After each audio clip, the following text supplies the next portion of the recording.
इन page में आप text को कलर कैसे दे सकते हैं। याद रखिएगा कि जिन टेक्स्ट को आपने कलर देना होगा सबसे पहले उन टेक्स्ट को आपको सिलेक्ट करना होगा।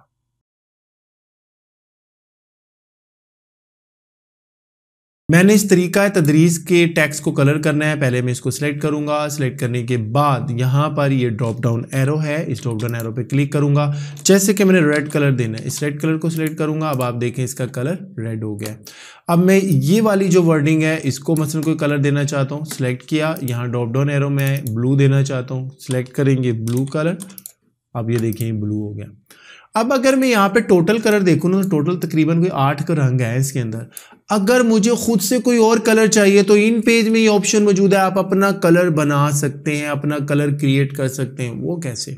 इस मकसद के लिए आपको आना होगा जनाब फॉर्मेट मेन्यू में। फॉर्मेट मेन्यू में आने के बाद यहाँ पे डिफाइन कलर की कमांड है, जो कि फॉर्मेट मेन्यू की सबसे आखिरी कमांड है। ये बॉक्स ओपन होगा डिफाइन कलर का। यहाँ पे न्यू पे आपने क्लिक करना है, उस कलर का नाम देना है। मैं कलर का नाम दे देता हूँ जनाब आसिफ इकबाल। ठीक है, ये कलर का नाम दे दिया, उसके बाद ओके किया। ये आपके पास डिफाइन कलर का बॉक्स ओपन होगा, यहाँ से कलर चूज करें। अगर आपको उस कलर की ह्यू, सैचुरेशन और ल्यूमिनस वैल्यू पता है, यहाँ पे वो टाइप कर दे नेट से देख के, गूगल से देख के, तो वही कलर यहाँ पे बन जाएगा। या आपको उस कलर की RGB वैल्यू पता है, यानी रेड, ग्रीन और ब्लू वैल्यू पता है, वो यहाँ पे टाइप कर दें तो वो कलर यहाँ पे बन जाएगा। अब मैं बहरहाल खुद से कलर लेता हूँ जी, ये कलर मैंने बनाया। ठीक है, ये कलर मेरा ये बना है, कलर यहाँ पे शो हो रहा है जनाब जो कलर बना है। अब अगर इस कलर को लाइट या डार्क करना चाहते हैं तो ये स्लाइडर इस्तेमाल करेंगे। इस स्लाइडर को नीचे लाएंगे, डार्क हो जाएगा, ऊपर लेके जाएंगे, लाइट हो जाएगा। तो जितना मैंने डार्क करना है ओके करूंगा, यहां से इसको क्लोज कर दूंगा। अब यहां पर आप ये देखिए मैंने इसको सिलेक्ट किया। अब मैं ढूंढूंगा लिस्ट में भाईजान आसिफ इकबाल साहब, ये रहे आसिफ इकबाल साहब, ओके करूंगा। अब ये कलर आ गया। लेकिन एक बात याद रखनी है आपने, ये जो नया कलर आपने बनाया है, जिस फाइल में रहते हुए इस कलर को बनाया था, ये उसी फाइल में ही बनाया रहेगा। दूसरी फाइल खोलेंगे वहां नहीं मिलेगा।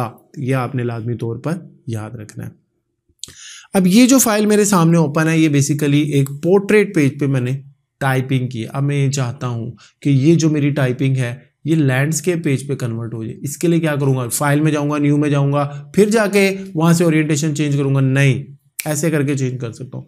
फॉर्मेट मेन्यू में जाऊंगा। फॉर्मेट मेन्यू में जाने के बाद डॉक्यूमेंट की कमांड है, और यहाँ पर ये देखें ओरिएंटेशन है, चेंज कर दूंगा। ये ले जनाब, ये लैंडस्केप बन गई। और मेरा लिखा हुआ टेक्स्ट, मेरी टाइपिंग, मेरी कंपोजिंग, उसको कोई फर्क नहीं पड़ा। इसी तरह अगर ये लैंडस्केप में और पोर्ट्रेट में बदलना है, फॉर्मेट मेन्यू में जाएंगे, फॉर्मेट में से डॉक्यूमेंट लेंगे, ओरिएंटेशन पोर्ट्रेट में चेंज कर देंगे। ये देखें, तो ये स्विचिंग होगी बिटवीन लैंडस्केप और पोर्ट्रेट। इस तरह से आप इसको चेंज कर सकते हैं।